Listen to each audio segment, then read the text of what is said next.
I tell people to know thyself. Yeah, pretty much. That's it. Just know thyself. Know thyself. Know thyself, right? But as you know yourself, never put yourself in a box. Don't ever put yourself in a box, because at the end of the day, when you do that, you have to come head to head with life versus reality. Let's get into this video. Welcome to Hood Parenting. I'm your host, Yasheka Foster. And if this is your first time here, make sure you hit the subscribe button and turn on your notifications so whenever I upload a video or go live, you will be the first to know. So today's topic is for the children, right? And y'all know when I say children, I'm not talking about little kids. I'm talking about, the 18, 19-year-olds that we know that they're young adults, but we know they still kids, but they still trying to figure life out up until about 30, right? Somewhere up in there. And then some of us parents who didn't get what we needed, right? Because this is hood parenting. So sometimes we just got to use those hood gut instincts to kind of like analyze life, right? Because things are not black and white, right? I wish things were black and white, because it's either you go left or you go right, but there's some gray areas. What I know about gray areas is that I don't even really know how to spell gray. I don't really know what's the legitimate way to spell gray. That's how I know gray has a lot of gray areas, because I don't know if you spell gray Grey or Gray, right? I think I've seen it both ways. In both, I'm talking about hues. Like in my mind, like when people say, well, there is, I don't even know how to use gray in a sentence except to say when something is in the middle or when you're talking about a hue, right? So I don't know when to use either one. So that's all I'm saying. That's how confused I am about the gray area, because I don't even know how to spell gray. Okay, and I'm 50. So I know some of y'all out there are still in gray areas, right? So when I say don't put yourself in a box, this is how I got here. In these last couple of weeks, you know what? I'm not gonna lie. I'm gonna say months. I've been watching reality TV, and I'm not just talking about, you might all of a sudden see an episode or something. No, I mean, I've been going from the beginning of the season, right? I might not start in season 1, because sometimes I don't want to go back that far, because, I like to see how, I don't really need to see how they came back from face surgery and stuff like that. I don't need to see all that. I need to see them in all their glory right now, while they wear all their Gucci's and Fendi and Louis Vuitton. I want to see all that shit right now, right? So I might go back in the beginning of the season. So I've been watching like Housewives of Dubai, just to name a few, the Housewives trios, right? Now I do know what's going on with the Atlanta wives, because, I've been there for a while, because, that's Atlanta, that's us, right? So I've been watching everybody else. And I'm looking at this and I was like, you know what? I did not realize how much I needed this reality TV in my life. And here's why. Reality TV make you realize that, you know what? People are just holding on what they can to secure the bag. I don't care how you slice it. I don't care how you slice it. Some people are just doing what they got to do to secure the bag. And if that means putting on the show, now here's the thing. Some of what they go through is real life, because we all go through stuff, right? Because we all trying to figure it out. We all trying to figure out who we are, how we going to make money, how we going to show up in the world, how we going to make sure we don't get back there. Like, we all trying to figure it out, right? Especially if you're not born with, money, right? Because I don't care what you say. If you're born with money, listen, half of your problems is eliminated, because on the other half, you can find a doctor, a plastic surgeon, you can find a therapist, a psychotherapist, you can find a healer.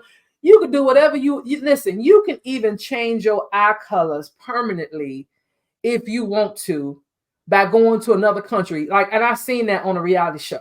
So what I'm saying to you is money will fix some of the problems that you have. So when people say money don't fix no problems, let's get on up out of here, because it may not fix problems, but in all problems, it ain't gonna go away, because some things can't just go away with money. But money will make, because I'm telling you right now, if I had some money, I mean the kind of money that I want to have, like the kind of money where you just, you be like, you know what, I don't even care. Like it don't even matter. Like the kind where you ain't got to check your bank account before you do something. You know what I'm saying? Like that kind of money, right? I like this weekend, I would just leave and go somewhere, because it's all jewelry here in Virginia. And I'm just like, I don't want to deal with this, because it's been jewelry all week and my fibromyalgia been flaring up. So if I had the kind of money where I could just do whatever I want to do, I would seriously tomorrow, after my daughter get out of school, I would leave, and then I would come back Monday right before it's time for her to go to school, and I would just have the school Uber her right to her doorstep of the school on Monday. Like, who wouldn't want to do that? Who wouldn't want to just fly somewhere tropical and like I can go anywhere 3-4 hours away and be somewhere real nice and be there by the night. Like by the time my 10 o'clock bedtime come around, I could be at another spot, you know what I'm saying, tomorrow when my daughter get out of school. By the time, because I go to bed about 10 o'clock, I could be there, right? If I had that kind of money. We need money, and I get that. However, let me get back to this video because y'all know sometimes my ADHD do kick in, like for real. I'm not being dramatized. I'm not dramatizing or anything like that. It's real talk, right? So when I say don't put yourself in a box in life versus reality, this is what I mean. When you put yourself in a box, and when I look at these reality TV shows, some of the people, some of them have even went as far as like making sure they have babies, right? And I'm not, listen, ain't nothing wrong with that. Listen. If I was a 20-some-year-old girl, okay, in today's world, and I started dating a rapper that was an up-and-coming rapper, or somebody like Tiger Woods or P. Diddy, like, let me tell y'all something. This game has been going on for a long time, okay? Now, go back to your books, right? Like, for example, there was one guy, like I mentioned him before, because I just think it's just a beautiful thing. Here's the thing. Kevin Federline, and I've mentioned him before, Kevin Federline. Listen, Kevin Federline is from the hood. He secured the bag. Just that simple. He was the first guy to really do it. Okay, he was the first guy to really do it to a woman. And I'm not saying that it was meant to happen that way. All I'm saying is, see, she had problems anyway. And I'm not going to rehash anything, but so he just happened to use his hood gut instincts. So what I'm saying is he knew who he was, because he knew that his days as a dancer was becoming short. He knew that, because he all know he had got chunky and stuff. You know, he really wanted to eat. He didn't really want to be at the gym every day like that. He really wanted to be eating steak and lobsters. Okay, he's like, listen, I don't want to be dancing and making all these dance routines. I don't want to be doing all that. So I'm going to use everything of me. I'm not going to eliminate nothing. He was a good looking guy. He was a well-toned guy. He saw that this girl was single. He was like, listen, I know what I got. I know who I am. I know what I bring to the table. And I already know that everybody, listen, everybody is not meant to be lawyers and doctors and senators and first presidents and vice presidents and go in the military and go to school and get some type of other degree. Listen, everybody ain't meant to do that. Sometimes people just got assets, right? People have assets, right? So if you've never heard the expression before, sometimes you got to use what you got to get what you want. It's just that simple. That's why I say don't put yourself into a box, because when you put yourself into a box, at some point you got to be able to face life versus reality, or reality versus life, right? So here's my example. If you're going to do that, if you're going to be out here being reckless, if you're going to be out here just doing things that it's like, okay, well, why are you doing that? Secure the bag, because eventually, if you put yourself in this box and you're only known for this, that well is going to run dry, right? And if that well runs dry, then what you have? So you got to use all this asset to get to another level. I'm not saying, listen, when I say use all of you, I mean use all of you. Use your head, use your senses, use your looks, use your body, use your character, use your morals, use your association, use your nepotism if you have it. Like, use everything.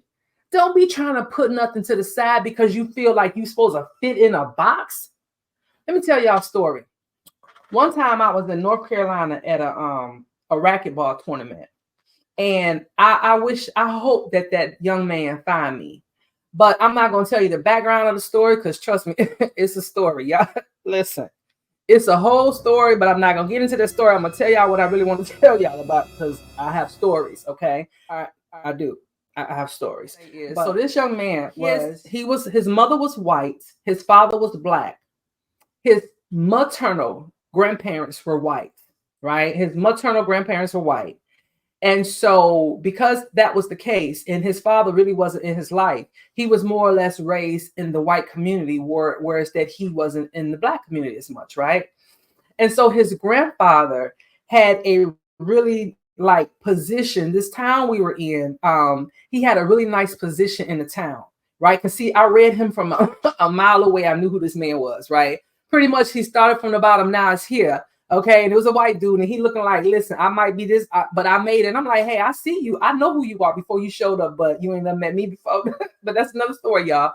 But anyway, and if you want to hear that story, comment below. I'll tell you the whole story. But you got to comment below and tell me you want to hear the story. So time come and so I'm talking to this grandson, and I didn't know it was his grandson. The young man came and sat down beside me. I intentionally sat down with the only other black woman that was in the room. I sat down next to her, but for whatever reason, I must have had a light over me, or a beam, or maybe it's just being in my Yashekaism.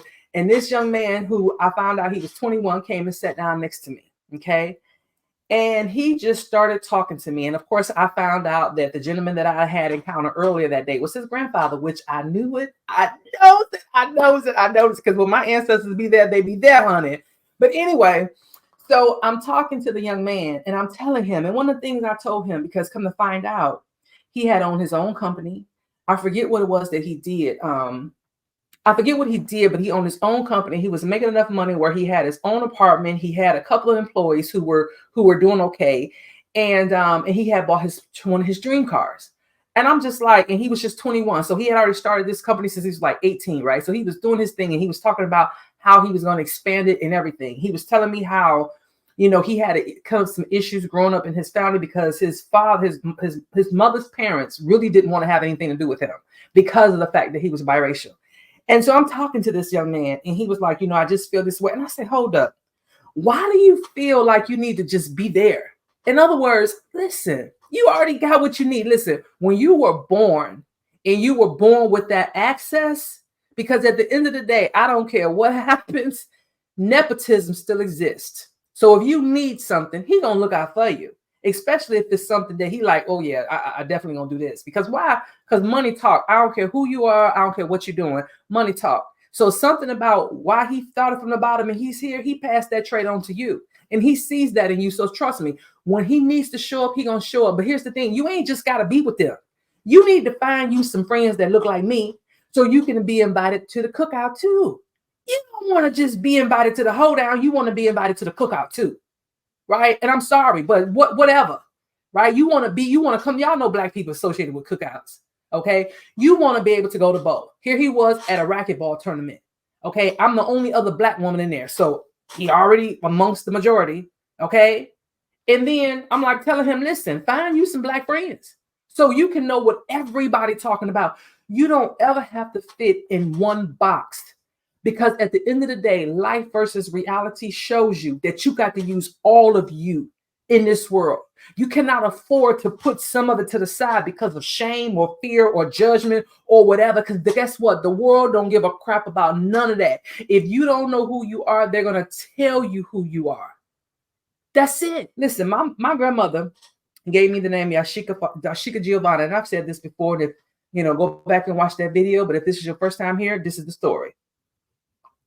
My grandmother gave me the name Yasheka Giovanna because she felt that Yasheka was a strong African name. And it is, right? But it has a Japanese descent. Gave me the name Giovanna because of Nikki Giovanni. Because at the time that I was born, Nikki Giovanni was a famous poet for the black community, right? My grandmother didn't have Google. She had limited education. She didn't know that Giovanni was Italian. All she knew was that Nikki Giovanni was powerful. That's all she knew. So she says, because I wanted you to belong. Right? Because my grandmother, who is a Creole woman, beautiful French accent, speaks French and patois, hair down her back. This is my paternal grandmother. She was never black enough and she was never white enough. So she wanted me to have a belonging, right? She wanted me to belong to a group, right? She wanted me to feel black enough. And if nothing else, regardless of what my skin looked like, she wanted my name to mean something, right? And it does. And I am here for it. And I belong to a group. Right? A big group, but I also belong to smaller groups and micro groups because I refuse to allow myself to be put in a box, because I already know that part, just being black, gonna have its ups and its downs. The other part of just being a woman is gonna have its ups and its downs. The part about being beautiful is gonna have its ups and its downs. Like all these things has gonna come to play in my life where something's gonna give. And I don't look the same way I did when I was in my 20s. My body ain't built the same way it was before I had kids. My mind ain't as sharp as it was when I was 21 and I could tell somebody something like just like that. So there's things about me that wears down, that I have to rely on other things to make sure that I stay where I'm at. So you never want to put yourself in a box, because you need all of you to show up. All of you. Where you going? Listen, have a plan, stick to it. I don't condone anything that anybody do. What you do is on you. Your life is your life. Because understand that everything you do has a consequence. Whether that consequence is in your favor or not. Sometimes it comes both ways. It's in your favor and not in your favor. Sometimes it comes twofold. Sometimes it don't come during that time. Whatever we talking about. I'm not your judge or your jury. All I'm here is tell you about hood parenting and give you the facts about how I live my life, how I use my education and my experience and my hood gut instincts to get to where I'm at now. And clearly I'm not where I want to be, but I'm a lot further than where I was. And I'm okay with that, right? Because it's a process. It's a process. You always supposed to want more. I am grateful for where I am. For where I am right now, I'm extremely grateful. But I also know that I still have things to do. I also know that I have a message. I also know that I have a journey. I also know that I have a purpose, right? And it's bigger than me, right? So, again, if this is your first time, you're watching Hood Parenting, and I'm your host, Yasheka Foster. Be sure to hit the subscribe button and turn on your notifications so that if you ever, just want to know what I'm doing, just, make sure be the first to know when I drop a video or do a live. All right. You're watching Hood Parenting. Bye.